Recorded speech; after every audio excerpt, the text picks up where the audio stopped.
All right, ladies and gentlemen, this is Chris, aka Barn on 11970, and I thank you guys for taking the time to watch this very important video. This is going to be a long video. It's going to be a detailed video. I promise the people, especially the newer people, that if you are patient and listen to this entire video, you're going to come out of this with a different perspective of what's going on and why it's going on.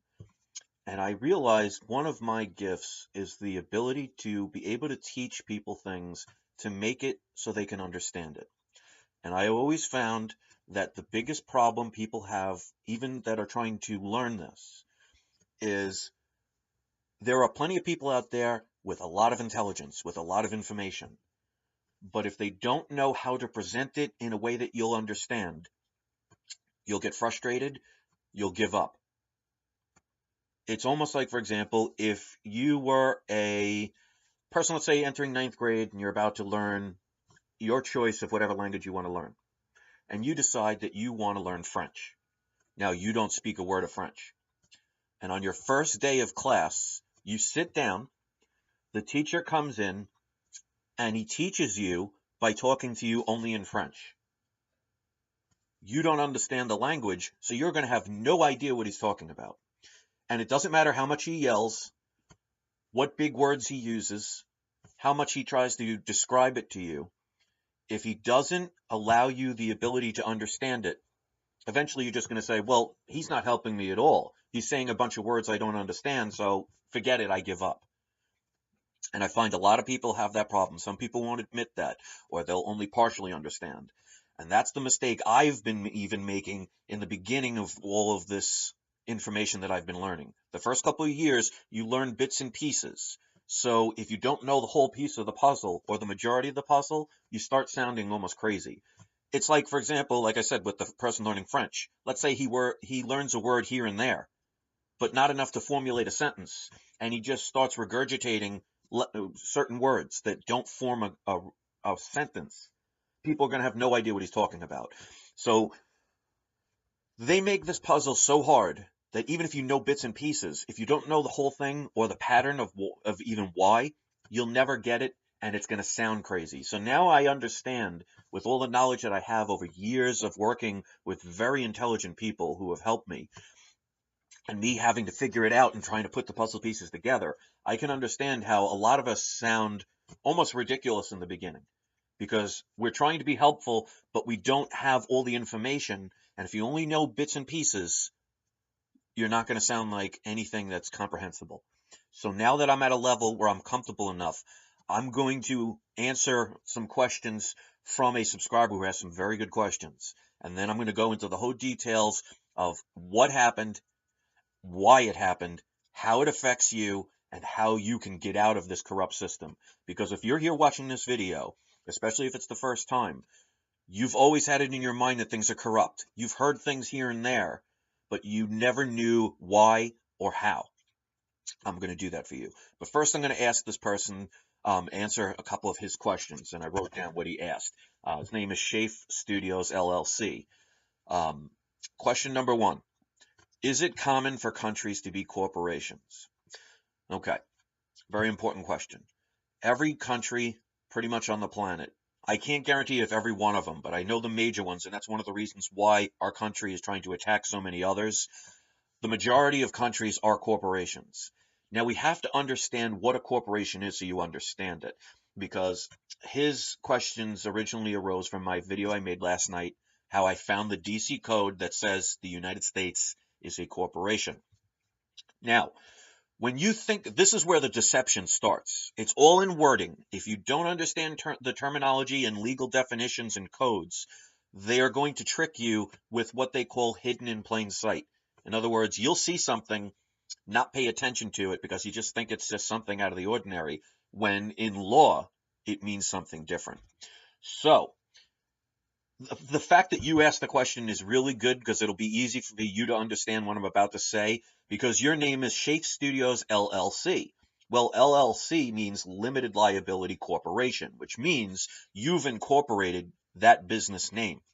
So, with that being said, when I say the definition, and I'll get into further detail about this stuff later on, that The United States is a corporation. I'm not talking about the landmass. And if I say the word United States, people think of the country. That's not the case. But I'm going to show you right now. I'm going to write this down. And I'm going to have a lot of stuff that you can interact with, you can verify, you can check. I'm going to be working with a Black's Law Dictionary. I'm going to be working with the Constitution. I'm going to be giving DC codes. So you might want to pause this video, get some pen and paper handy, because every video I've made for the past 2 months is pretty much going to be in this video. So everything is combined in one video. I'm going to make it very easily explainable. So you will come out of this knowing more than you did. So this is going to be a long video, but I ask you to be patient. Please share this because YouTube has been silencing my video and other people's videos, keeping this stuff out. All right, so what is a corporation? Now, since Shafe asked the question and he has his name, Shafe Studios Incorporated, a corporation is not a business. It's not a place. It's not anything physical. Right here, it says, and forgive the handwriting, Shafe Studios. That's the corporation. It's just the name. You registered, you paid to have this name incorporated. It's registered, and they gave you a certificate back acknowledging the fact. And it would be, I wrote it in mostly lowercase, but it'll be in all capital letters. Now, I know people make fun of all capital letters, but all you have to do is ask a lawyer that is involved or at least knows about corporate law. In law, anything that's written out in all capital letters is a corporation. Now, again, hidden in plain sight, you think, oh, what do letters have to do with anything? It has to do with symbolism. We as a society, not just our country, has been majority of people uneducated. In other words, the majority of people throughout history couldn't even read and write. So how do you get people that cannot read and write to understand laws that are passed down from either the church or a king, monarch, etc.? Well, you can't write down the laws because if you can't read and write, the people won't understand them. So the majority of the history of humans, they use symbolism as a way to show people what to do and what not to do. And even people who couldn't read and write could understand. Now, I'll give you a prime example. Now, obviously, this hasn't been used in the past. We can use this for present time. If you are driving in your car and you come across in an intersection and you see an octagon-shaped sign on a pole that's red. Now, let's just say it didn't have the word STOP in it. You know that that means stop. Just the sign itself, you would know that, so you stop. Now, let's use an example where it doesn't have words. If you have you're about to walk into a restaurant, and on the door, it shows a cigarette with a circle and a line through it. What does that mean? Well, that means no smoking. Now, it doesn't say no smoking. If you're driving in your car, you come to an intersection, and all of a sudden you see a colored light go from green to red. What do? Well, you stop. It didn't tell you to stop. It didn't say the word stop, but you know the symbolism of going from green to the color red means to stop. If you have a bottle on it that has a skull and crossbones, that means that it is poison. Now, here's the thing where ignorance is no excuse. If you didn't know that that bottle and that symbol meant poison, and if you drink it, you could die. So not knowing symbolism can be very dangerous. So the capital letters, I think it's called Capitis Dominicus. I'm not sure of the actual Latin name, but this dates back to all the way to the Roman Empire, where they passed laws that show when anything is incorporated, it is in all capital letters. Now, it doesn't necessarily mean it always has to be that way. That's another way that they can trick you.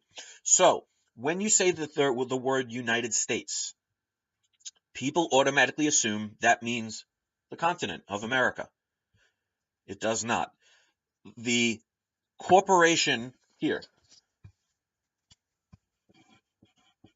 and the reason it doesn't have to be in all capital letters as far as the law definition, and I just recently discovered this, in the DC Code, they actually say, and the DC Code is Title 28-302, subsection 15, A, B, and C. They actually say in the code that the United States is a corporation, and they don't put it in all capital letters. So that's something new.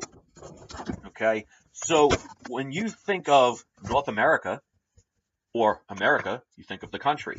They've tricked you into assuming that this is the country. This is the same as this. It is nothing more than an incorporated name. So when I say, or other people say, that Canada, Australia, England, what have you, United States is a corporation, people that don't know what's going on and don't know the legal terminology assume that that means the country itself. It doesn't.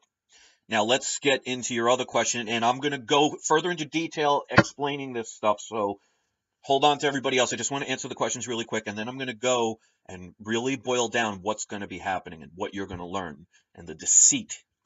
Okay, so number 2, what does it change? The fact that the country's corporation. Well, since you know about corporations, and I'm sure other people know about corporations, I'm going to explain it in a way that's going to help you understand it a little bit further. Now, what is a public corporation? What does a public corporation have, or the ability to have, that, let's say, for example, a small business cannot have? Well, a public corporation can have shareholders. They can issue stock, which means if you own stock in a company, that means you are a partial owner.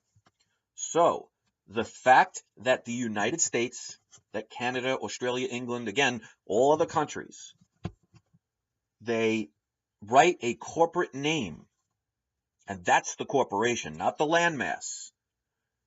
Just the name is the corporation. Well, since we are under the jurisdiction of the United States, the corporation, well, since it's been incorporated, there are owners. There are people who have stock in the corporation. Since I will get into the legal definitions of person. If you are labeled a person, you are also a corporation. If you are listed as a citizen, you are also a corporation. Again, I'll get into that deeper. So if you're a corporation, you have owners. You are stock. Now, I don't mean you, the physical person. Again, I'm going to get into this later on so you can understand how they've deceived and tricked us into legal slavery. And I'm going to go into definitions that you can all look up yourself. One of the things I recommend is a Black's Law Dictionary, at least what I would say either the 4th or 5th editions, because the newer editions, they're seeing that people are catching on. They're trying to change things. You could look up DC codes, and again, I'm going to give that information. I'm going to be talking about things straight out of the Constitution and actually break them down so you can understand what they mean. They're not just words. There's legal terms called legalese. That's why Black's Law Dictionary is a dictionary for lawyers to understand legal terms. So to you and I, the layman, you would think certain words just mean what they say. It's all about deceit. Now, if you know anything about what they call as law, because your third question is, how can you live in a society without a social security number and ID? Well, there's a thing called the Stockholm Syndrome. Stockholm Syndrome is when a person is being held captive and eventually they start liking and possibly falling in love with their captor. That's what's happened to us over all of these decades of being enslaved by the system. Let's put it this way. If you return your social security number, your birth certificate, all your IDs, and become a sovereign free citizen, a natural person. There's a difference between person and natural person. Again, if you don't know the definitions, and I will get into it, it's going to put you in a lot of jeopardy when it comes to law. I'm not saying if you call yourself a person in the middle of the street, all of a sudden some cop's going to come beat you up. But if you're in a court system, if you're in a legal battle, and you don't know the actual definitions, that's where you get damaged. So when a person says, oh, well, how can I live in a society without a social security number and an ID? Here's where the Stockholm effect comes in. We are so conditioned to be part of this corrupt system, that the majority of people need it to survive. It's like in the movie The Matrix, where they say most of the people don't want to be unplugged or don't realize they're unplugged, and they will fight to keep that system alive. Why? Because they don't know. So, when it comes to living in a society, you need a social security number to get a job in this corporate corrupt system. You need a driver's license to drive a car in this corrupt system. Now, think of it this way. If you are locked up and in jail, well, you're dependent on the people to let you out, to go exercise, to go eat, to go take a shower, to get medicines if you need it. Now, if you're locked up in that cage, you're not getting any of that stuff on your own. You are relying on the people who work there to provide those things for you on a regular basis. Let's say you're in jail for 20 years.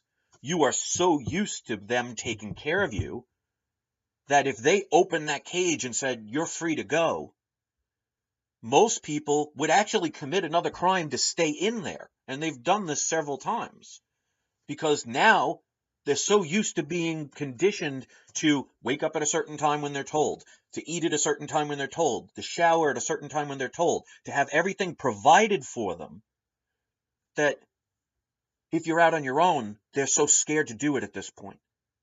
And that's what's happening here. So yes, in this corrupt society, it's going to be very difficult to walk around and get a job in a corrupt system without a social security number and identification.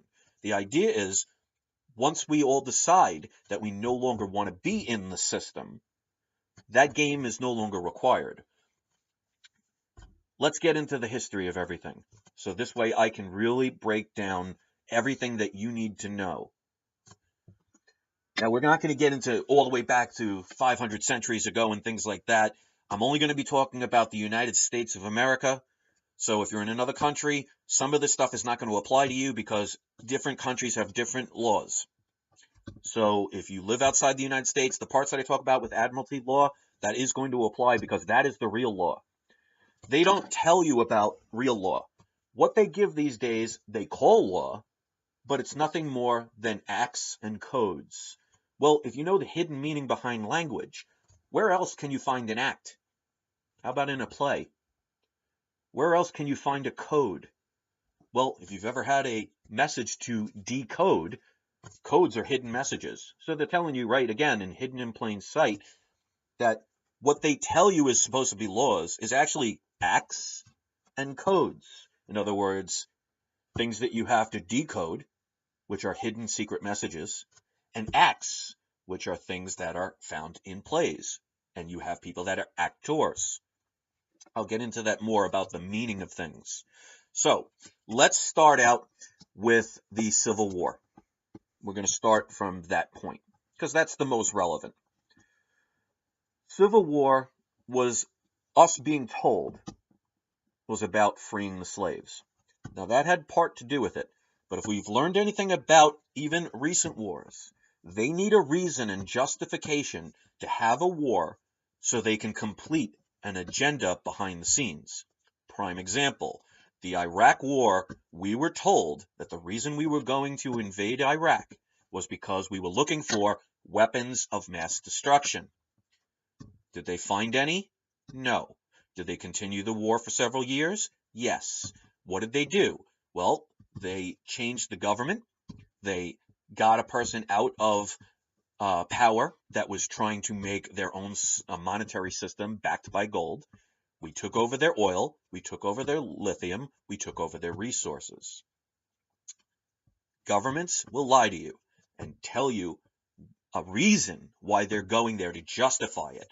Because if, for example, in the Iraq War, if President Bush just came out and said, well, this country might actually damage the dollar because even though the petrodollar is the world currency and it's based on nothing more than debt, this particular person that's running the country is trying to create his own currency backed by gold, which they have the right to do because they're a sovereign free land, but it could damage us. And we're going to take their oil and their resources and kill a bunch of their people to do it. How many of the Americans and people would say, okay, sounds good, go get them? No, they need a reason. Just like in World War II, they needed a reason to get the United States into the war. They bombed Pearl Harbor. The purpose of World War II was to create the United Nations. That's a story for another time. I'm not going to get into that. If you don't research stuff, it's irrelevant. Because the problem that most people face, like myself and others who teach this stuff, we get attacked from people who are basing what they hear on their feelings and their emotions and what they've been programmed to think. They don't research, and they argue with us. That's like when I gave the example of that first day French student. If he was to argue with the professor that the professor doesn't know what he's talking about because the words that were coming out of his mouth, that first day student didn't know, and they sounded silly, so it must be crazy. It just means he doesn't understand, and it affects the way you've been programmed. It's called normalcy bias. So I can understand why people get angry at people like me and others, or they make fun of it, because in the regular world, if you've never heard of this stuff before, you're not going to know what to look for, and that's one of the reasons that they trick you. It's like, for example, if you were born and your natural parents gave you up and you were adopted, and you spend your whole life with that adopted family that you thought were your parents. No one tells you you're adopted. You don't know you're adopted. You just think those two people that have raised you your whole life are your parents. Now, let's say you're 18 at that time.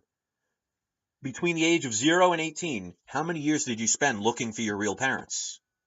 Well, none. You wouldn't even know they existed because you thought the people that adopted you, and you didn't know you were adopted because you were an infant, were your real parents. So in other words, you wouldn't search for something you didn't know about. So this information that I'm giving is for, especially for the people who've never heard of this stuff before. You can't search for something you don't know about. But on their 18th birthday, if those parents sat that person down and said, listen, I have to let you know, or let's say they were sneaking through their parents' drawer and found adoption papers.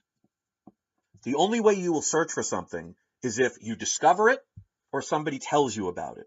Until then, you don't know about it. And that's why governments throughout the ages have been getting away with what they've been getting away with. Because you don't know about it, and because the governments control the media, the public schools, information, if you've never heard of it, you're not going to search for it. And that's why the majority of people are more worried about Britney Spears, Justin Bieber, the Super Bowl, baseball, and all American Idol, and things that are not important. If they knew about this stuff, they would research it.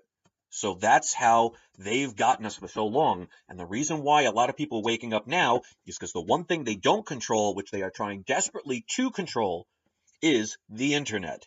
That's why they're trying to pass things like SOPA and all those other internet restricting laws. If you know what's going on, you know that the last way that we can get out information all over the world instantly is the internet. They're trying to their best in their powers to stop that information and control it. Because if you control all the outlets, you can silence people. And that's why for hundreds of years, people will say things like, oh, well, how come we haven't heard anybody talk about this stuff?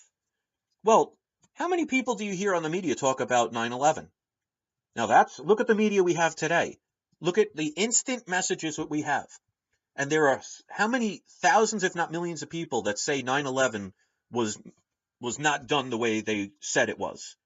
But you don't hear it on the news. They silence it. So that's with today's modern technology, with newspapers, with television, with the internet. They silence it. Just imagine 100 years ago when they had horse and buggies and they only had newspapers. It was easy to silence people. That's why you haven't noticed all of the people that tried to help us in this world, the Malcolm X's, the JFK's, the Abraham Lincolns, the Martin Luther Kings, the John Lennons, even people like Michael Jackson, who was trying to talk about the fact of the corruption in the music industry. They get murdered. Bobby Kennedy, I'm sure there's tons of others. That's why most people have never really heard of Nikola Tesla, what he inventions. I guarantee you most people have never heard of Wilhelm Reich. If you've never heard of him, you might want to look him up and see some of the inventions that he had that could have helped this society. Well, he was thrown in jail and where he died, and they burned most of his information. They silence people. So people have been saying this throughout the centuries. It's just easily silenced. That's why we can't let them take the internet. All right. So let's get back to the Civil War. You were told that the Civil War was based on slavery. That gives justification for what they do. Now, slavery was a part of it. What they did was they needed a way to not take as much full responsibility for ownership of slaves, but still have them produce the goods and services that the masters needed. Now, all they did is they took slavery and enhanced it. They learned how to make slavery better, because before that time, for hundreds of years, if not thousands of years, if you thought of a slave, you thought of a person maybe in chains, somebody that lived in a locked cage, somebody that maybe had somebody with a whip or a sword or a gun keeping them from running away, doing labor that they did not want to do willingly. The problem with that is when people know they're slaves, they want to try and escape. So what they did was they discovered a way to make you into a legal slave and give you the illusion of freedom so you don't think you're enslaved. The illusion of freedom. Coke or Pepsi? Diet Coke, regular Coke. Energizer, Duracell. Republican, Democrat.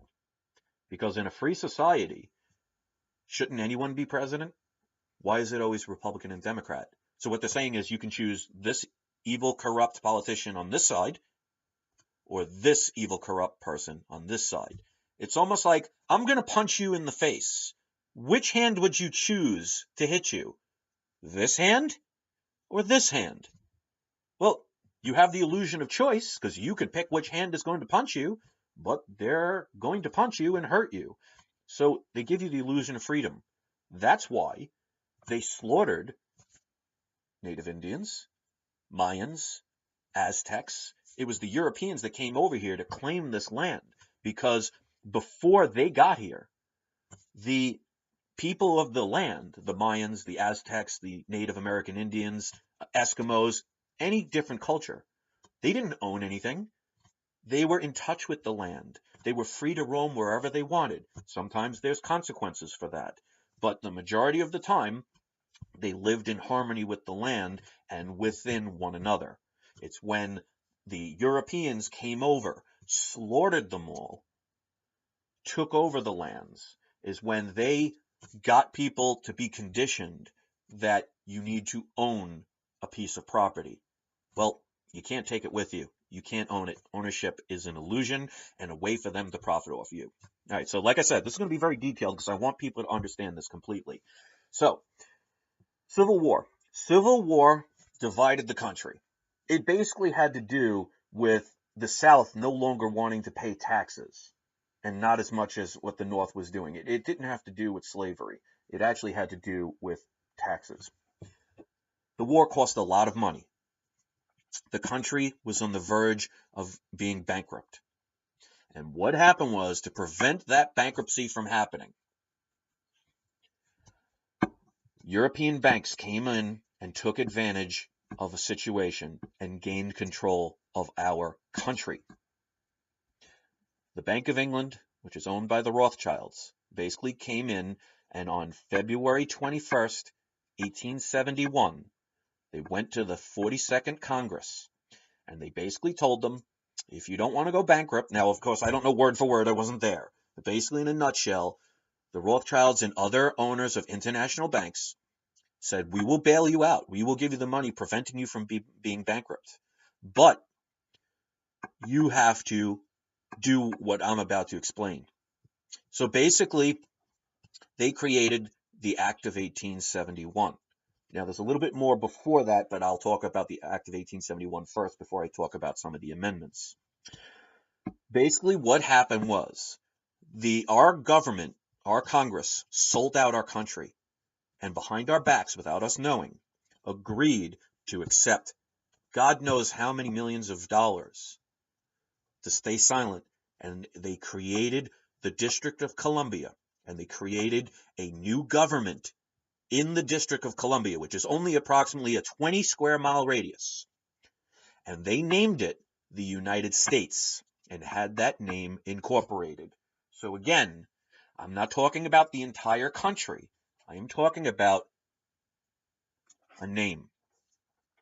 Now, United States looks very similar to the United States of America. And we've had over 100+ years of being used to that. Don't let the truth come in the way of a good story. So, what the 42nd Congress did is they created the Act of 1871. They created a new government, and they created the District of Columbia, which is a 20 square mile radius, and they called that the United States. Anyone in that area of the District of Columbia within that 20 square mile radius was under the jurisdiction of that new government, of that corporation known as the United States. So now, most people will say, well, I live in California, or I live in New York, or I live 21 miles outside of Washington, D.C. How do I get affected by that? This is how they've done it. Now, let's first get into the amendments. Here is a Constitution. So I'm not just making things out of air. We're going to start with the 13th Amendment, okay? And I'm going to read it verbatim.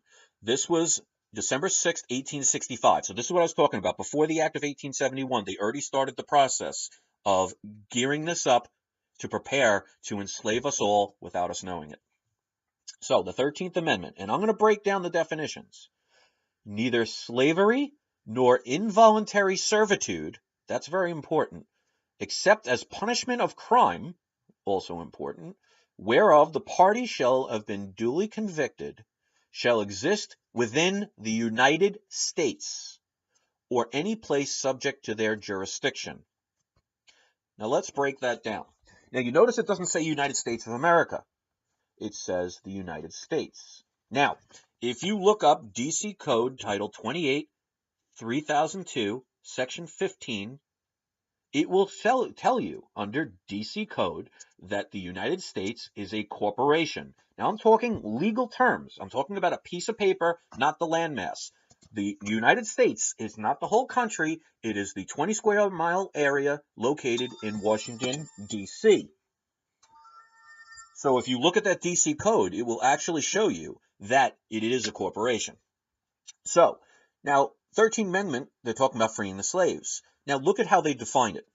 They define slavery and they mention involuntary servitude. Now, what does that mean? Involuntary servitude is like, for example, if somebody came along, took somebody out of their bed and forced them to work against their will, that is involuntary servitude. They're asking somebody to serve them without it being their choice. They worded it that way for a reason. Involuntary servitude. Because if you volunteer to serve, well, then you are not a slave, or at least you're just a legal slave. So they word it in a way that if you don't understand it, you can entrap yourself. Ignorance of the law is no excuse. So, but they also say, except as a punishment for a crime. So in other words, if you're in prison, you're a legal slave. They can do whatever they want. They can tell you to do whatever they want. That's why people that work and they're in jail, what do they get? 10 cents an hour or 10 cents a day to build license plates, to build shares, to do all this basically free labor. And the government pays for all of the the prison people that own the prison. They make billions of dollars. They get paid by the federal government and they get free labor. Why do you think there's so many laws that basically are putting more and more people into prison these days? More and more free slaves. But you don't have to be in prison to be a free slave. They just have to trick you into doing it without knowing about it. Okay, so they talk about the it shall exist in the United States, not the United States of America. They are two different things. The United States of America is the landmass. Or originally they called it the Union States of America. The United States is just Washington, D.C., District of Columbia, 20 square mile radius, and it's a piece of paper that's filed as a registration of a corporation called the United States. So, now they say, or, and now this is the part I want you to hear, shall exist within the United States or, pay attention to this, any place subject to their jurisdiction. Now, what does that mean, subject to their jurisdiction? Well, first of all, think of a king. What does a king have? A king has subjects. And what do the subjects have to do? Subjects have to follow the rules of the king. Because if you don't, you'll either be exiled, imprisoned, you could even be executed. So a subject is basically a follower. Now it says under the subject of their jurisdiction. Jurisdiction means within their range. Now, like I said, the original 42nd Congress sold out our country and created a new country, a corporation located in a 20 square mile radius of Washington, D.C. And anybody living in that was automatically a United States citizen. If you lived outside of the United States, that 20-mile radius, technically you are not part of that country. But here's how they get you. And they use the word jurisdiction. Now, let's go to the 14th Amendment, right here. Okay, that was created July 9th, 1868. Now let's read this and I'll break it down. All persons. Now it doesn't say natural persons, it says persons. Now you just think that means you and I. We're people, we're persons. There's a legal definition for that, which I'm going to describe after I read this. I'm going to break this down so you understand what language they're talking, because it's not English, it's legalese. All persons born or naturalized in the United States, again, not the United States of America, but the United States. So all persons born or naturalized in the United States, and again, subject to the jurisdiction thereof, are citizens of the United States and of the state wherein they reside. No state shall make or enforce any laws which shall abridge the privileges. We don't have rights, we have privileges. So let's break this down. All persons. So let's start by taking the Black's Dictionary. Now again, if you call yourself a person out on the street, it means nothing. But if you don't know what person means in law, you're going to be in a lot of trouble. So this is where it comes into play. Persons. The living body of a human being, an entity such as a corporation that is recognized by law as having most of the rights and duties of a human being. In this sense, the term includes partnerships and other associations, whether incorporated or unincorporated. In a nutshell, you are also a corporation. And like I talked about in the beginning of this video, corporations have owners. So you are owned. And I'm going to explain, not you the person, your name is a corporation. And I'll explain how they create that. But let's first get into the fact of citizen. Because how many people will say they're a U.S. citizen without knowing what it means? And I love the people that say, oh, I'm a sovereign citizen. That to me says they haven't studied the term. Saying you're a sovereign citizen is just like saying that you are a free slave. Doesn't make sense, does it? Well, because you understand what that means. Let's go over the term of citizen so you know what you are saying legally. Okay, a citizen starts out with a person. Now, we've already looked up person. So right there, if you don't research, you're not going to know what it means. And that's how they trick you. It's by going back and forth. So it starts out as a person or corporation who is, by either birth or naturalization, is a member of a political community, owning allegiance to the community and being entitled, it means they're giving you entitlement. In other words, privileges, not rights. Entitled to enjoy all its civil rights and protections. A member of the civil state entitled to all its privileges. Okay, so when they created the 14th Amendment, they created the legal definition of the word citizen. So what they've done is tricked you into thinking you need to become a citizen. Now, when you're a citizen, what you are basically doing is you are going from a free person of the land to an employee of a corporation known as the United States, which means you are now, when you say you are a citizen, you are now under the jurisdiction of that 20 square mile area of Washington, D.C., District of Columbia, and the corporation known as the United States. So now you are subject to their jurisdiction. That's basically, like I said in other videos, let's say if you wanted to join the NRA, let's just assume the NRA is in Washington State, and you live in New York, and you want to have their membership and be part of the NRA. Does that mean you have to move to Washington to get all their information, all their brochures, and be a part of it? No. You send in whatever your membership card, you send in you send in the fee, they send you a membership card. Now you are in their jurisdiction, which means you don't have to live in the particular area to qualify to be a part of something. So the way they trick you is they have you nominate yourself as a citizen. Once you're a citizen, you are now a legal person, which is defined as a corporation. Now, this is how they do it. Let's break it down even further. Let's get into your birth certificate. This is how they start this out, because it's been happening for a long enough time for your father's father has been doing this.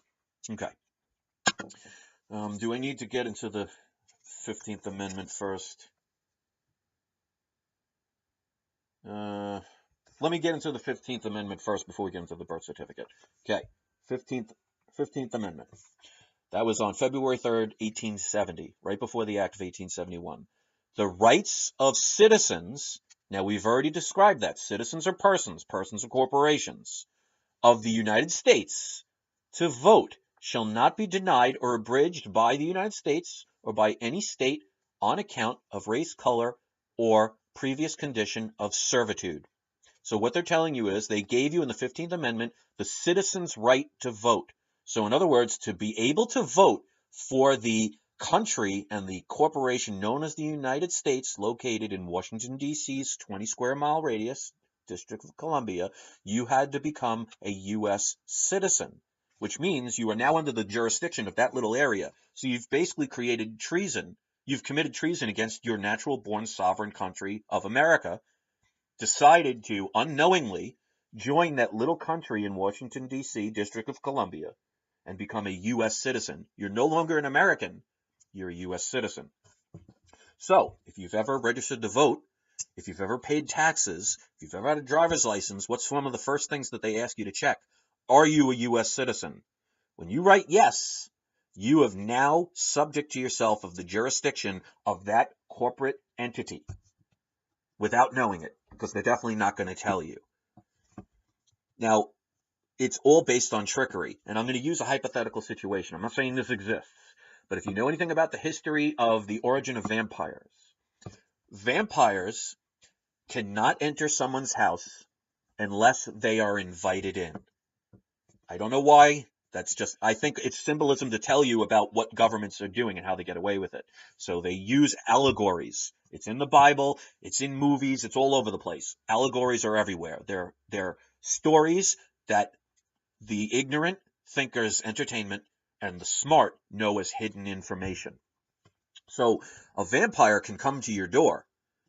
Now, if a vampire said to you, "Hi, I'm a vampire. If you let me in, I'm going to attack you, suck your blood, and kill you," how many of you would actually let him in? Probably not very many. So what they do is they trick you.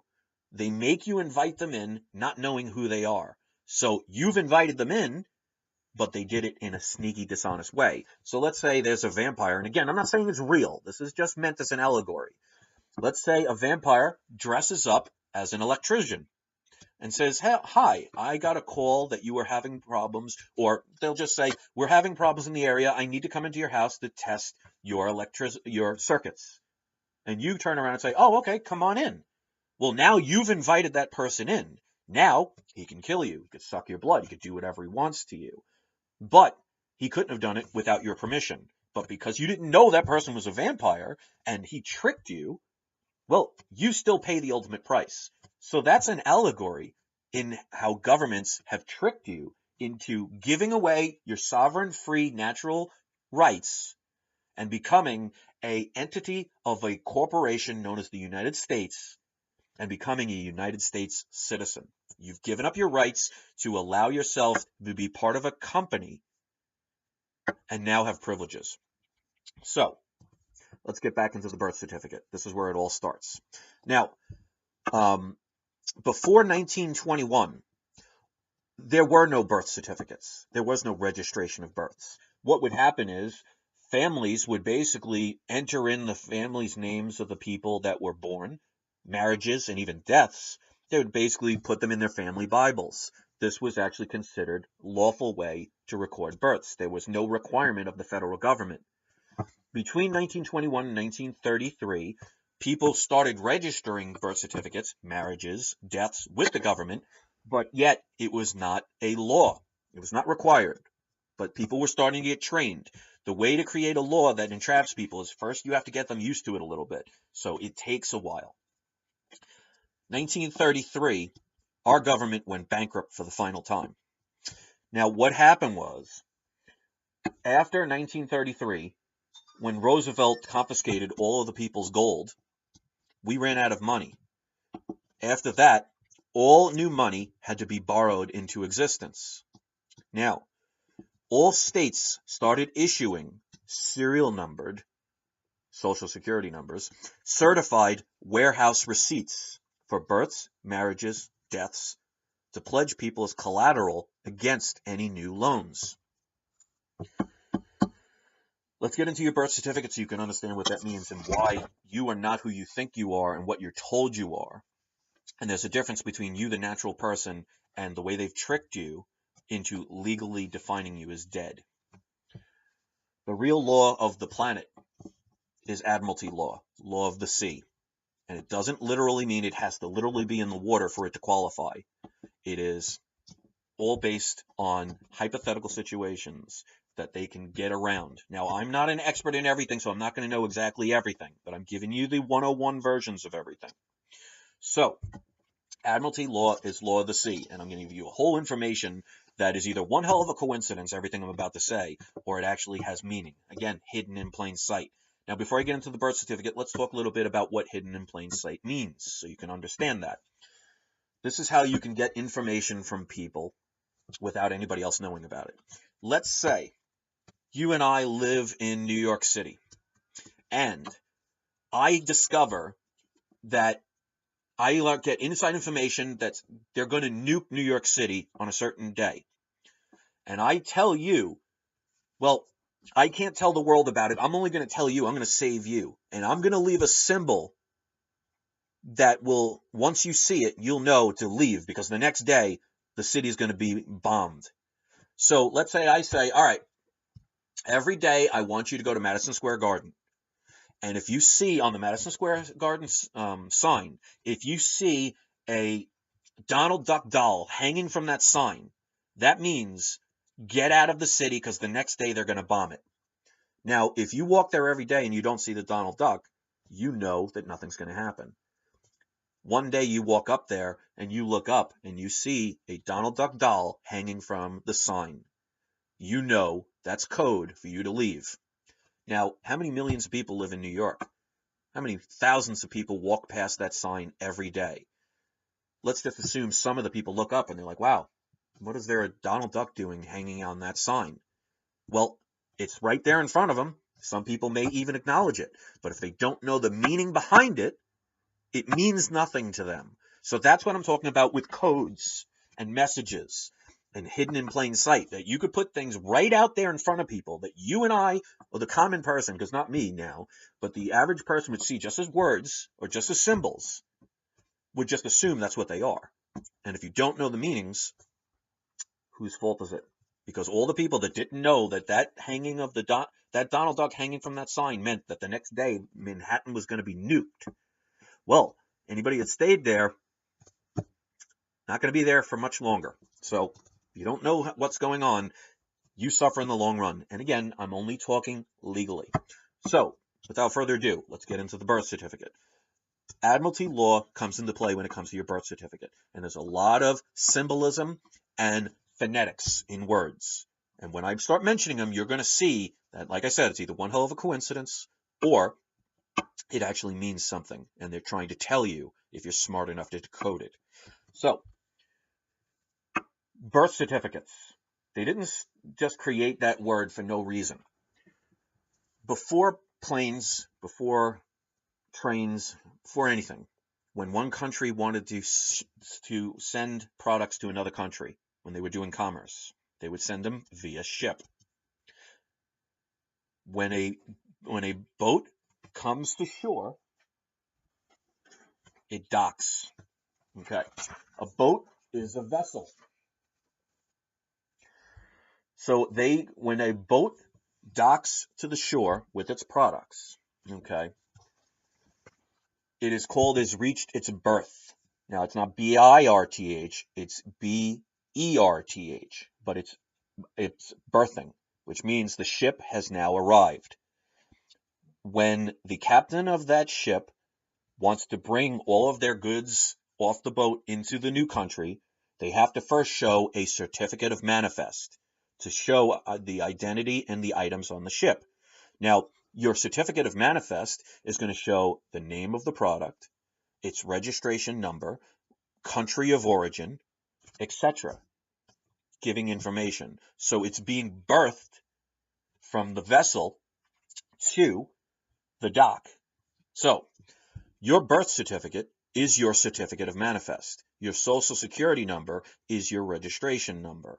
Now, if you think about it and talk about actual phonetics, okay, a woman is the ship, not literally, because if you know anything about nautical terms, well, what do they always call a boat? They call it a she, and they always name it on the escutcheon.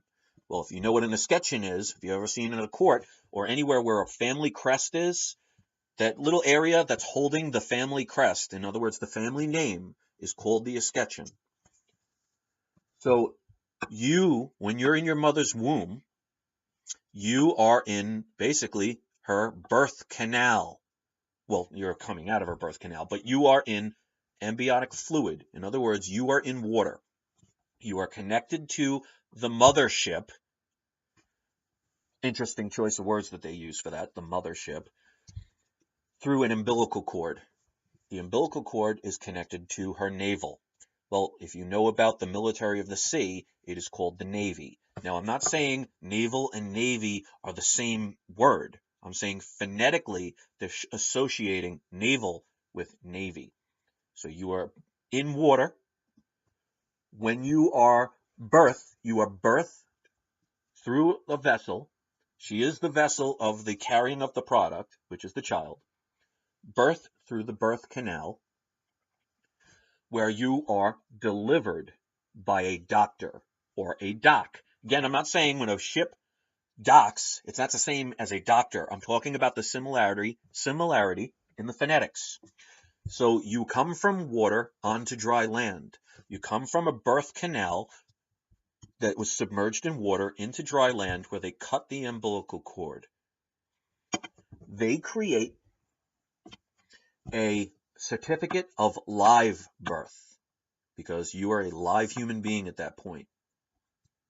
Let's say your name is John Smith.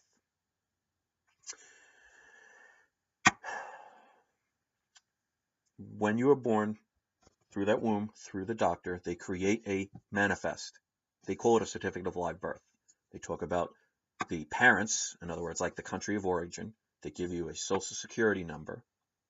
They have the parents sign it over, and they send that into the federal government in the United States. You get back a birth certificate. Not a certificate of live birth, a birth certificate. Just like a ship, only they changed the name from B-E-R-T-H to B-I-R-T-H. Again, hidden in plain sight. Now, what happens is originally what they would do is when you're born, they would put it in the newspaper. Now, because of computers, they do everything on the computer. I think it's through human resources. I don't have that information. Somebody would have to mention it if they know about it. But what they basically do is when you're born, they take on the bottom of your foot. What's the bottom of your foot? Your sole. And they extract blood. They also take the mother's placenta. Now, what is in both of those? Your DNA. Your DNA is the physical proof of evidence of who you are. It's very funny that they take blood out of the bottom of the foot, and the bottom of the foot is called your soul. So they're basically taking your DNA evidence of you out of your soul. So let's get a little bit into the phonetics before I continue with what they do.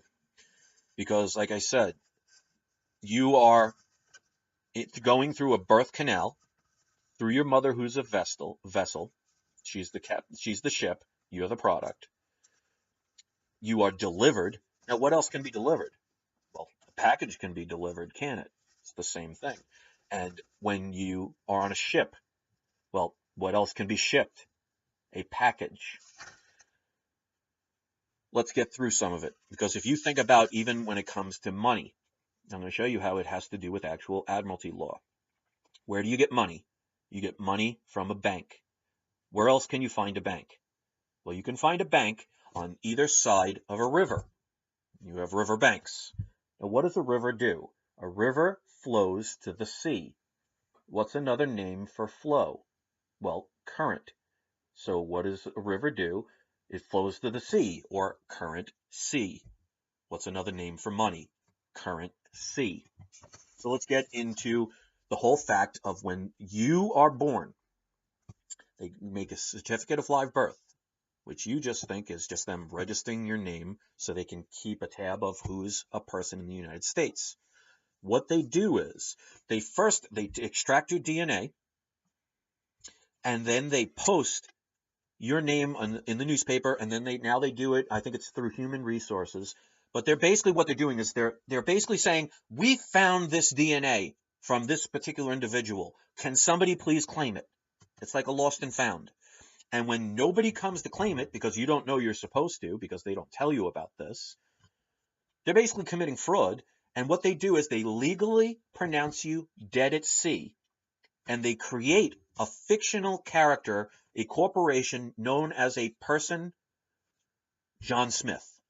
So when they write that birth certificate, you're going to see your name most of the time. 99 out of 100 people are going to have capital letters. If it's not, that means you either know somebody in government, somebody in your family has been in government, or you're a very wealthy person. There's always exceptions to every rule. But the majority of the masses of people, when they look at their identification and their birth certificate, they're going to see it in all capital letters. That's a corporation. So it's like, for example, if you've ever watched the show Gilligan's Island, all those people got stranded on a desert island for years. Now, in government, they would have actually declared them legally dead. Now, that doesn't mean they're dead. That just means legal dead. There's a difference between a person that's really dead and a person that's legally dead. Just like a person who is blind and a person that's legally blind. A person that's legally blind can still technically see, but there's a certain level where legally it's defined as blind. So there's a difference between regular terms and legal terms. So if I said to somebody, you're considered dead, you're going to think that's a ridiculous statement because, well, I'm alive, legally dead. So when your parents don't make this claim for this birthing, and they don't make the claim for the DNA, the government, after I think a certain amount of days, I don't know how many, it's irrelevant, but they say, okay, nobody came to claim this DNA. We're going to make a legal corporate account under that name. And again, let's assume the person's name is John Smith. Now, why is DNA important? Because DNA is proof of who you are. Because you can say, hi, my name is John Smith. Well, without any proof, isn't that nothing more than hearsay? And you could say, well, I have a driver's license that says John Smith. Well, has anyone ever used someone else's ID before? Does that guarantee it proves who you are? You could have made a fake ID. How does that guarantee? You could say, well, my parents call me that. Well, could you make parents lie for you and say your name is something else if they cared for you enough? Of course they can. So that's all hearsay. And when I'm talking about a court, they want physical proof. The only thing that could actually physically prove who you are is your DNA, because your DNA is different than anybody else's on the world and probably in the universe. So it's a way to be able to prove legally who you are. Well, when you're born, they take ownership of that DNA and they don't tell you. So basically what's happening is they're committing fraud. Because let's put it this way.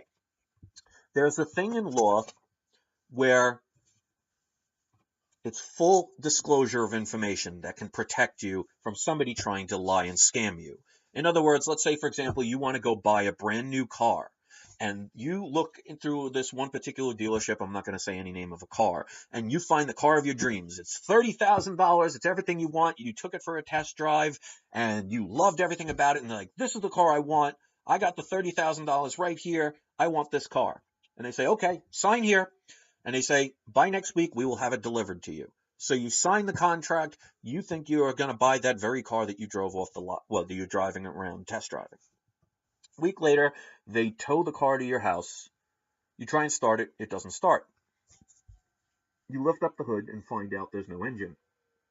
Now you're furious. You just spent $30,000 with a car with no engine.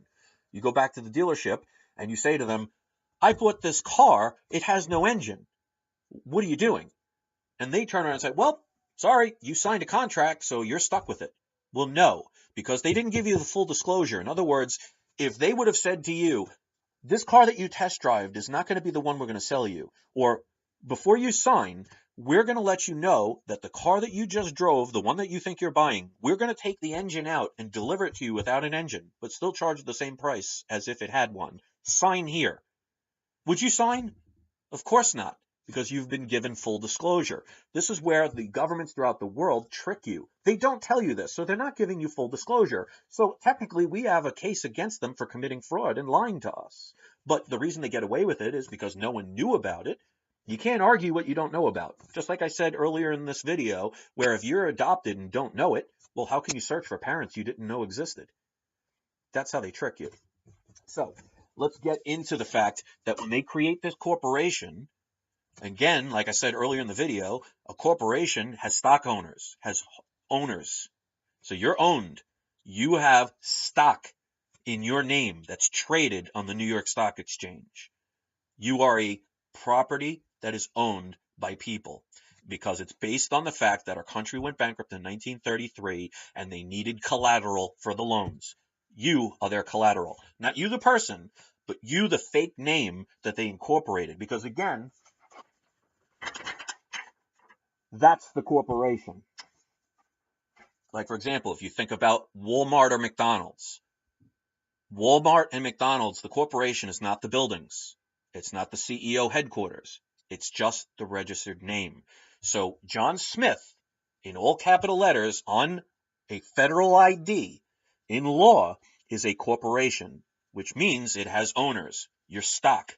That's why if you'll hear these phrases, it's going to sound very familiar to business and also law of the sea, admiralty law. Because when you're spending time with people you like, you say, well, they're good company. Good company.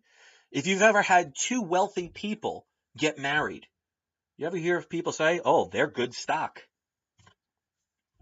What about if you try and get a job where you need to learn how to do it? Well, you're earning a trade. Well, what do you do with stocks? You trade them. Do you ever have somebody that you're having a conversation with and have somebody eavesdrop on you? What do you say? Mind your own business. Marriages are nothing more than the merger of two corporations. That's why you need a marriage license. Having a baby is a product from those two corporations. It's like all of a sudden, if McDonald's and Burger King decided to merge into one company, well, they need a license to do that, and they become one corporate entity. Whatever their product is what they're birthing. That's the baby. Now, I'm not talking the live human being. I'm talking about the corporation that they create with the same name. Because if your name is John Smith and you see a birth certificate that says John Smith in all capital letters, you assume that's you. You know what happens when you assume. So let's get into some of the phrases that you'll see that have to do with admiralty law, and you just don't know it. We use this in everyday life when it comes to business. Well, if you have a lot of bills, you could be drowning in debt. You ever had somebody have a breach of contract? Well, what do pirates do when they go to another ship? They breach it. What about if you're backed up on your mortgage payment? Well, your house is underwater. Have you ever had a liquidation sale? Or what about if you're trying to get a bunch of people to go in for a lottery ticket? What do? They pool the money. Have you ever had a subprime mortgage? Submarine, subprime mortgage. Have you ever been deep in debt? or swimming in debt?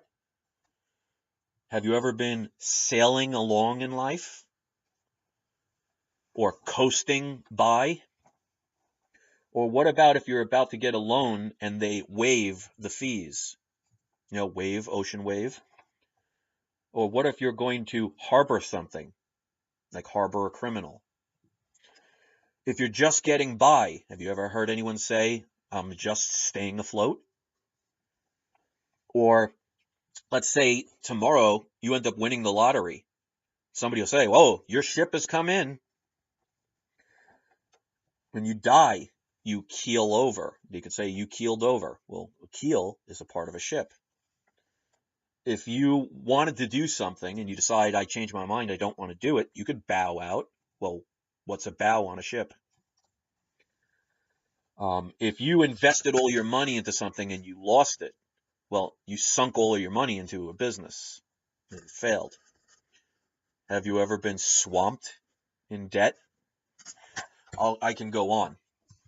Also, let's talk about things that have to do with ship. About relationship, companionship, friendship, dictatorship, starship, spaceship, membership, fellowship, scholarship, citizenship, showmanship, censorship, rulership, gunship, courtship, flagship, lordship. Get it? It's all about having it right in front of you so you don't understand it. They all have to do with boats or the sea. Coincidence? Sure could be. All right, so get back to the birth certificate. So your parents, which are two separate corporations, and if they get married, they're merging, which they need a marriage license. They create a product, your child, and they birth it through a birthing canal. They're coming from water onto dry land where they disconnect the umbilical cord, which is connected to the navel. Again, Navy, Sea. They create a certificate of live birth. Your parents sign it, and it is authorized and witnessed by a doctor. So the boat has docked. It has delivered its package. That's why you're in a delivery room. They give you back, they basically extract your DNA from the bottom of your foot, your sole. They take the placenta. Now, they don't take the actual placenta. They just extract a little bit of DNA. Your whole amount of DNA could fit on the needle-sized pin. So it's not like they have a whole bunch of placentas in a room. They just extract the DNA from it. And they create a birth certificate. What they do is they announce, and that when people don't claim ownership of that DNA because they don't know they're supposed to, because they don't tell you, because let's put it this way. If a doctor said to you, after you were, let's say you're the mother, and the doctor says to you, all right, I want you to sign this birth certificate, but before you do, I just want to let you know that what's going to happen is we're going to make a corporation in your child's name where we are going to use it as collateral so we can create more debt. Your child is going to spend his whole life having to pay income taxes, different fees. You're going to have to follow our rules, and it becomes a dead fictional corporate entity where he will be basically enslaved through servitude, voluntary servitude, and he will spend his whole life being not what he thinks he is. Sign here. How many of you would actually do that and do that to your children? Well, the reason you sign that birth certificate is because they don't tell you any of this stuff. They're committing fraud. They're not giving full disclosure. So once you get that, your birth certificate, you are now a registered product of the corporation known as the United States, which is located in the District of Columbia, 20 square mile radius. And because you have that information, you are now part of the corporation. So when you get a driver's license, what do you use as your identification? Well, you use your birth certificate. So you're using a piece of paper that's confirming that you are part of a corporation, and you become a U.S. citizen, and you become a legal person. And this is how they enslave people. So people can say, oh, what's the difference between a country and a corporation? Well, a country, you're a free sovereign person that can travel the land anywhere you want as long as you're not infringing on the rights of others. With the corporation, you have to do what they tell you. Let's say you work for Walmart. If you work for Walmart, if you want to get paid, let's say Walmart is the only job around and you need to work to pay your bills and buy food. So you need this job.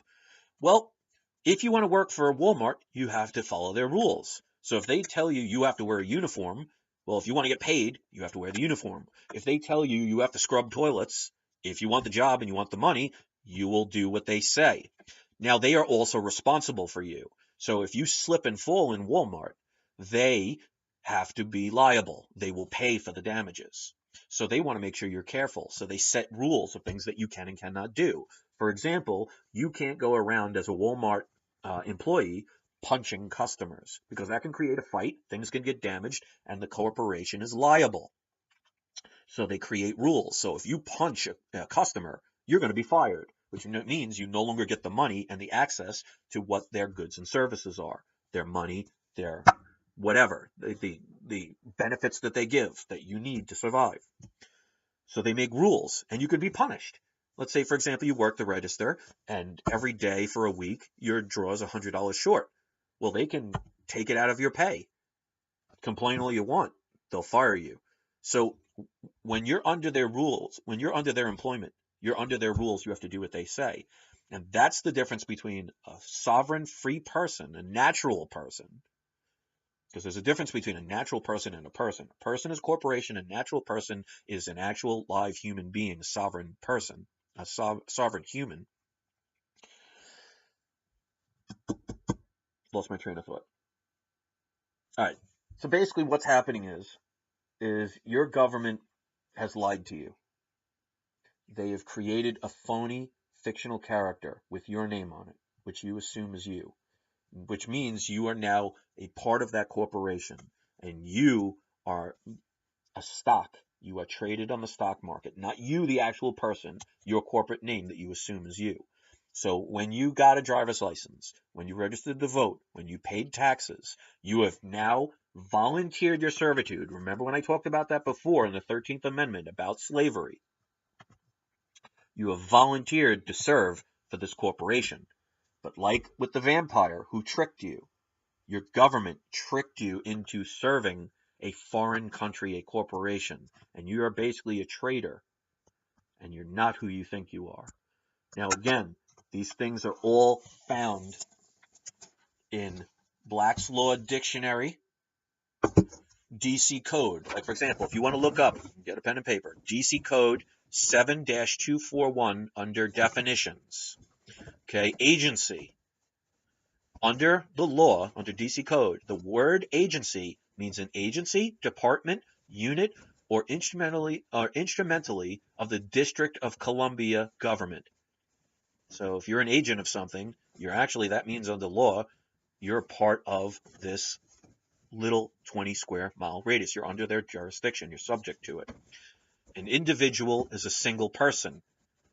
So person we know is a corporation. So if you're listed somewhere on a document, a federal document or a government document that lists you as an individual, well, legally that means you're a single person, which means you are a corporation. If you are listed as an identified individual, that means you're a natural person. Let's go under DC Code 7-621 under definitions. A physician, legal terms, is a person authorized to practice medicine in the District of Columbia. Well, if you are a physician anywhere else and you are a U.S. citizen, you're under their jurisdiction. See how it all goes back to the same thing? If you look under DC Code 7-201 in definitions, part 10, it will show the actual proof that a person is a corporation. If you look at the DC Code Title 28, 3002, Section 15, A, B, and C, they talk about the United States as a corporation. And just before it, in Section 14, they have the definition of a state. The state is basically an entity of the United States. In other words, states are franchises. So if you live, let's say, for example, let's go with McDonald's. McDonald's, let's say their corporate headquarters is in New York City. I don't know where it is. It doesn't matter. It's irrelevant. You have McDonald's in Florida. You have McDonald's in California. You have McDonald's in Alaska. You have McDonald's in France. They can't just all of a sudden in any of those places decide, oh, I'm going to sell Kentucky Fried Chicken, or I'm going to sell Burger King, or I'm going to sell Hammers. They have to do what the corporate headquarters located in Manhattan says because they are under their jurisdiction. They're just not in the same areas. That's exactly what states are, according to law. So if you live in New York State is not the landmass.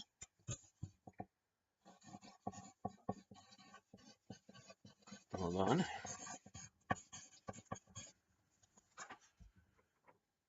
That's the corporation known as New York, the state of New York.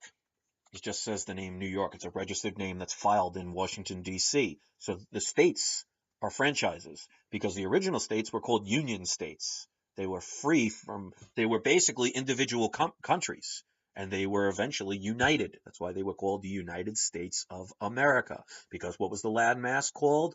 America, or North America. And what were they? They were states. And what did they do? They united. United States of America.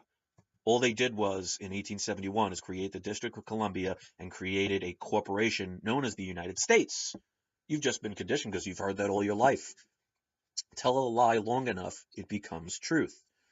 So I'm going to pretty much end this video here. There are other videos that I talk about in further detail, but I wanted to get the majority of what's going on in one video so you can get a clear picture of what happened to you, why it happened to you. Now, actually, before I do that, how do you get out of it? Well, the Constitution, not the original Constitution that was created in 1789, which was the Constitution for the people of the United States of America, which means we, the people, told the government what to do. They changed it to the Constitution of the United States, not the country, the corporation. So they redid it in 1871. They rewrote the Constitution and created a second Constitution for the District of Columbia 20 square mile radius known as the United States. That Constitution is only in effect because of the consent of the governed. Silence can equal consent. And I've used this example, but I'll use it here again just in case. Let's say a bunch of us are going to dinner, and we've all agreed that we're going to pay our separate ways. And we get our dinner, get our drinks, eat our dinner, finish our drinks, and at the end we have a dessert, and we all decide, you know what, let's order a cake. Let's say there's 10 of us. They cut the cake ends up 11 pieces, and there's one piece left over. I finish before everybody else. Now, under the law, if I want that piece, I can make a legal claim for it. And I say to everybody, I'm going to take that last piece of cake. So in law, I am making a legal claim for that cake. I would become the executor of that trust. The other people, and also the beneficiary, because obviously I would benefit from having that piece of cake. The other people would become trustees in trust law. So I'm the executive or the administrator of that trust. In other words, I'm creating that trust. I also am the beneficiary of that trust because I am benefiting from getting that cake. And the trustees are the people that witness it. They have no involvement. Now, if I make a legal claim for that piece of cake, everybody else can say, go ahead and take it, or no, you can't take it, or let's cut it up, or whatever. But if they all don't react to my claim, and let's assume they all heard what I said, and they just ignore it and they don't say anything, under law, I now have the right to take it because of their silence. It means they did not dispute it. In other words, they didn't say, no, you can't take it. So the silence in law is the same as consenting to that request. So because the Constitution, this made-up Constitution, the second Constitution that was created for the District of Columbia, known as the Corporation as the United States, it only is in effect because of the consent of the governed. We are the governed. So because we don't argue it, it stays in effect. The reason we don't argue it, it's just like I said in the beginning, where if you don't know you were adopted, you're never going to seek your natural parents because you don't know they exist. Why? Because you didn't find out about it or you weren't told about it. So because you don't know what legal citizen meant, and because you didn't know what legal person meant, and you didn't know the definition of slavery as involuntary servitude, and you decided to become a U.S. citizen without knowing what that meant, you have served and you are giving your consent because no one is arguing it, or not enough people are arguing it. Basically, if 51% of the people of the United States of America all decided to say we are going to waive our benefits and privileges and no longer consent to this phony, made up, lying document, it would no longer have any hold. And we would not have to pull a trigger. We would not have to shoot anyone. We would not have to hurt anyone. We would not have to cause threats. It's just like, for example, if that vampire knocked on the door and you knew that person was a vampire, and the only way they can get you is if you invited them in, well, all you have to do is just not invite them in. Saying nothing, turning your back, shutting the door. There's no fight involved because under the law, whatever it is, the reason that they can't get you, I don't know. But they're saying is a vampire cannot come into your home without being invited. So the only way they can be invited in, or you'll willingly invite them, is to trick you.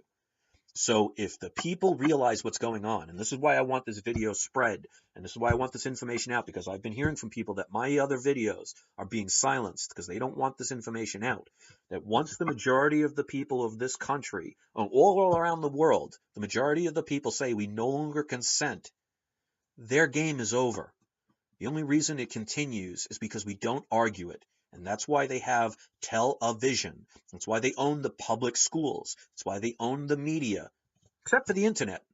Now you can understand why they're trying to get rid of it so much, because they don't want this information out. They want it controlled. You control the outlet of information. You control what comes in and what goes out. They can make up any story they want. Like I said, they told you that the Civil War was based on the fact of just freeing slaves. They also told you that the Iraq War was based on weapons of mass destruction. They don't ever tell you the truth, because if they told you the truth, you would not accept it. And that's why, like when they tried to do the recent event with Syria, people are starting to wake up and realize what's going on. Notice they didn't attack Syria.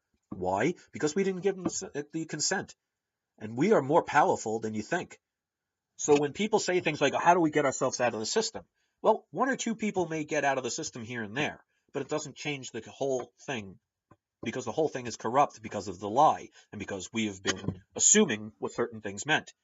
Ignorance in the law is no excuse. So if we wake up and say we no longer consent, we're all out of the system. And then we create a new way of life. Now, what do I know what that is? I don't know. But it's like, for example, if you're a prisoner, you're used to being fed, you're used to being taken care of. If all of a sudden you open the gate after 30 years of being in jail and being taken care of, and they say, you're free to go, you're going to be scared to death. You have no job. You haven't seen outside world in 3 decades. You're going to be scared. You might actually tell them, close the door. And that's what's happening with us. We want them to enslave us and take care of us. That's why we have welfare. That's why we have all these things. But we can also be punished. We can also be executed. We can also be imprisoned if we don't follow their rules. So people have this attitude of thinking, well, as long as I get mine, it'll be okay. Well, you notice throughout history, all different kingdoms, countries, nations, they all collapse. Why? Because the people at the top get so greedy and they steal so much, eventually it topples over and everybody suffers.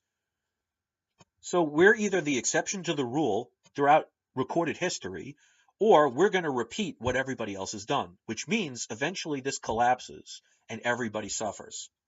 Now, do you think the really rich and the really prepared are going to be suffering? Or do you think it's going to be the masses that are living day to day, dependent on the government to take care of them? And when the government fails and the monetary system fails and you no longer have your medications from the government, or you no longer have your Social Security check or your welfare check, and you have no actual skill or trade, what do you do? So many people will actually fight for that system to keep it alive. And as long as you make a little bit of fiat dollars, little fake debt notes, you think you're doing good. But you're just creating the slave system. You're keeping it alive. You're keeping the giant alive. So in the long run, you're hurting your children, you're hurting their children, and eventually it all comes crumbling down. So we are always waiting for these politicians to help us. These politicians are part of this system. They pretty much know what's going on, and that's how they word things. Like I had videos actually catching the lie, because if you don't know what's going on, you'll miss just basic words. Or watch a movie and you see something that is in code that you don't understand. allegory, even like the Bible. The Bible even says it's allegory, which means it's not meant to be taken literally. It's coded messages. To the ignorant or the naive, it's just a bunch of stories that they end up ultimately believing in because they were programmed to believe it, because they were programmed year after year, day after day. And eventually you tell a lie long enough, it becomes the truth. So when everybody out there starts spreading this information, starts really learning, get yourself a Black's Law dictionary. Look at the Constitution. Look up those DC codes I talked to you about. See it for yourself. This is not some conspiracy theory. The only reason conspiracy theory is so evil as it sounds and people think it's associated with crazy people is the fact that the media, which is bought and paid for by the government, has made it into this scary thing. Because people say, oh, you're a conspiracy theorist. Well, if anybody just knew that the definition of conspiracy is just when two or more people conspire to do something, it doesn't sound so scary. But if you want to continue to be programmed and distracted, make a little bit of fake fiat dollars, not realizing that for every dollar created, there creates debt, which we have to pay back. And how do we pay back for it? With our labor. So what is the purpose of a slave? The purpose of a slave is for a master to get somebody else to do the work for them. What are we spending our whole lives doing? Borrowing money, which creates debt. They create their money. It's not money, it's currency. Money is not what they give us. Not since 1933. They're giving us numbers on a computer screen. The Federal Reserve, which is owned by the shareholders of major banks and places like Goldman Sachs, they own the Federal Reserve, who bailed themselves out. So when you write a check, you have to make sure you have that money in the bank. Otherwise, that check bounces. Well, when banks want to borrow money from the Federal Reserve, and they write them a check or send them a digital number, they have no money in their account. They're just making up invisible numbers. They loan those out to you and I. They don't give us money. Like if you want to buy a car for $30,000 and you go to the bank to get a $30,000 loan, they don't push $30,000 in $1 bills or $100 bills to you. They write you a check. So they're giving you nothing. But you have to spend the rest of your life working and using your labor to be able to pay back in real actual dollars that amount plus interest. That is a Ponzi scheme, because what they don't tell you is they create money only to the point of the principal. They don't include the interest. So if you paid off the debt completely, there would be no money left in existence to pay off the interest. So that's why every year they have to raise the debt ceiling. It's because they get to a point where they've reached the principal amount and they don't have enough money to pay for the interest because they don't create that money. So they have to borrow more money on top of that. But that creates more interest, and it goes on and on and on until one day it collapses in on itself. Can it happen tomorrow? Sure. Could it happen in 100 years? Sure. But like the people on Pompeii who lived with an active volcano that didn't erupt for thousands of years, it only takes one tragic event to destroy a nation. So if you want to take that chance, please do nothing and just hope that your time is not now that this stuff occurs. If you research history, and really research history, not just what you're programmed through a government-owned public school. Because if you are a U.S. Senator, if you are a U.S. Postal Service man, if you are a United States Marine, you are not protecting the country of North America. You are protecting the corporate interest in the District of Columbia. So if you're a policeman, if you're a military soldier, you're serving a corporation. You're protecting the fake Constitution. Not the real one that was created in 1789. So they're using you, and they're using you by taking the punishment of the people. So like, for example, if a cop pepper sprays somebody or abuses them, people will say, oh, that's cruel. How could he get away with that? Well, you're legally dead. Now, again, I'm not saying I'm not dead. I'm alive. You see, I'm talking. I'm alive. But under the law, I'm legally dead. Zombie. You ever wonder why they make so many zombie movies? Those zombie movies are actually making fun of you. You're the zombie.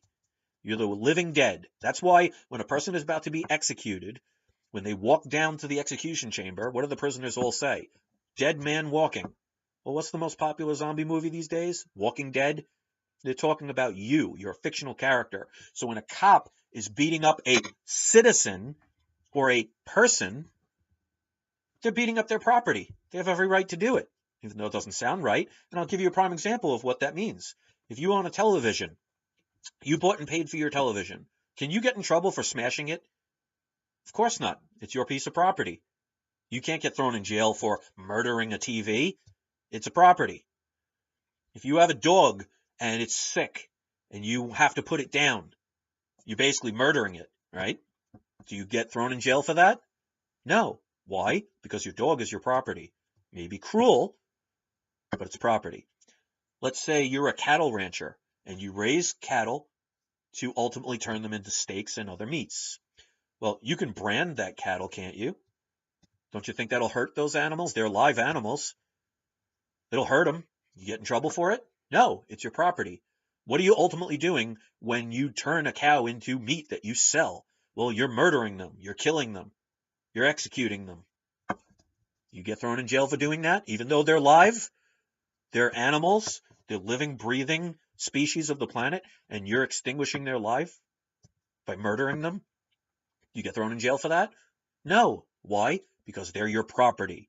So when a cop or a soldier or someone in the government decides to throw you in jail, kidnap you, or beat you up, or pepper spray you, or even murder you, they don't get in trouble. That's why they don't get in trouble. Cops don't get thrown in jail. They get the very best, a paid vacation. Why? Because they do that to show face. Because if they really knew that it was just property and they could do whatever they want, people would be outraged and they'd overthrow the government in 2 seconds. So they have to, you can't make an omelet without breaking a few eggs. So sometimes you have to sacrifice a few people. You give them a paid vacation for what they've done. Meanwhile, they've killed your child or your family member or a friend. Why? Because you're a piece of property and you don't know it. You don't know it. You're legally dead. So cops aren't doing anything out of their jurisdiction because they're part of a corporation, United States policemen or U.S. military. When they go into other countries, all they're doing is expanding the franchise of that corporation, and they're killing other people to do it. And you, as a soldier, if you're a soldier, you're being used because it's not the government who's making all the money off of this and taking all the resources. They're not the ones putting their life on the line. They're not the one taking other people's lives. They're making you do it. And you think you're doing it to protect your country. So when you, as a policeman or a military man who's given an oath of office, reread your oath of office. It says to protect and serve the United States, not the United States of America, not the country. You're serving the corporation. So when people talk about the United States as a corporation, now you know that it's not the landmass. It's just that one little tiny dot. And they've tricked us all to be part of it because of our ignorance. Ignorance of the law is no excuse. You are now no longer ignorant. Now, since I'm not asking for anything, since I've done this because I care about my fellow human beings, because if I help everybody else to awaken and they end up deciding we no longer consent to this lie, well, it helps me, doesn't it? So that's my reward. The only thing I ask for is for you all to share this video, to make someone else watch it, because YouTube is silencing videos like this. They don't want this out. And if one day they take control of the internet, this information is no longer able to come out and they can do whatever they want. And if you're tired of them taking your money, because it's not yours, when you put your money in a bank, you're actually giving it back to the Federal Reserve, because if you look at the dollars, they say Federal Reserve notes. They're debt notes. So the only reason that they get away with it is because when you, let's say you deposit $10,000 Federal Reserve notes into your bank account, they put a digital number that says 10,000 on it. They just do that to keep you from saying, hey, where'd all my money go? They're not going to tell you you actually gave it back. When you're done kidding yourself and making fun of this, because I'll have people that'll make fun of this and call it crazy. Those are people that are the first day student trying to tell me, the French teacher, that I don't know what I'm talking about because the words that are coming out of my mouth sound crazy. Who the hell do they think they are? They know nothing, and they're going to base it on either being paid to be part of the system to try and break it down, or people that are just so afraid to know the truth that they will do everything to protect it because maybe they're on welfare and they need the system. How many inventions have been stopped because of this corrupt government? How many diseases could have been cured decades or centuries ago? Look at the inventions of, really look up Nikola Tesla. We could have had wireless communication and wireless free electricity in the 1800s. Just imagine where we'd be technologically if we didn't have to pay for electricity and we didn't have all these wires. Storms wouldn't damage it anymore. Look at people like Wilhelm Reich, who actually helped cure cancer. He had a machine that could actually cure people. He had a weather manipulation device that could actually create rain. Just imagine if you lived in the desert or you lived in parts of Africa. Don't you think a weather machine that could create weather clouds would come in handy? Well, that person in the 1950s demonstrated his machine and was arrested by the FDA, thrown in jail. His invention was destroyed. His work was destroyed. And most of you have never heard of him. This is what our government does. If this is what you want to be a part of, people say, oh, how could we live without roads and all the things that the government is providing? Yeah, they're giving us a few little carrots. But just imagine if they let all the technology that we've had for centuries happen, we'd be in flying cars right now. We would be having machines that you press a button, it creates food. And you can laugh all you want. If you look at 3D printers today, just with the regular technology that they're allowing us to have, they have a 3D printer that actually can print out food. Right now, it's just candy. But they're taking a 3D printer and creating food. And regular 3D printers that can create actual things. Now just imagine if we had that technology 100 years ago, where we would be. And we didn't have governments stopping these things from happening by stealing patents and buying patents. Half the inventions that would make this world a much better place. We wouldn't even have to worry about bridges and roads. How we'll never see the light of day under the corporate rule. And that's why when people talk about the president and they talk about the fact that, oh, well, the president can't be president because he was born in Kenya. Well, if you are the owner of Walmart and you ended up wanting to have a president of your corporation, do you care where he comes from? Of course not. Anybody can be who you want in your business to run it. So the president of the United States, Barack Obama, George Bush, Bill Clinton, all of them have been nothing more than a corporate president of a corporation. It doesn't matter where they're from. It's irrelevant. If you appreciate this, I ask you to share it. I ask you to give it a thumbs up. I want you to comment. I want you to watch this with other people. I want you to watch this 6,000 times until you get it memorized. If there's something I haven't mentioned you have a question about, you can either email me or watch a bunch of my other videos, because there may have been things I've forgotten in this video, even though it's long. And I know some people will say, oh, well, who wants to just stare at a person talking all the time? Well, what'd you do when you were in school? Don't think that you need to always be visually entertained with fancy music and fancy effects. Listen to the words. I'm speaking truth. Truth that can be verified if you're willing to take the effort. They don't want you to do that. They want you to be lazy. They want you to just be taken care of. Because people they can scare and people they can control, they can do whatever they want with. So if you want to be dependent on a system from a corrupt system, well, now you know. So now it's your choice. I hope you all decide that it's time that we can make a change. Because as you see throughout history, ignorance of the law is no excuse. And if you do not study history, you're doomed to repeat it. And this has happened over and over again with civilization after civilization. We are no exception. And if you think we are, then you have an arrogance that I question. Thank you for watching. Peace.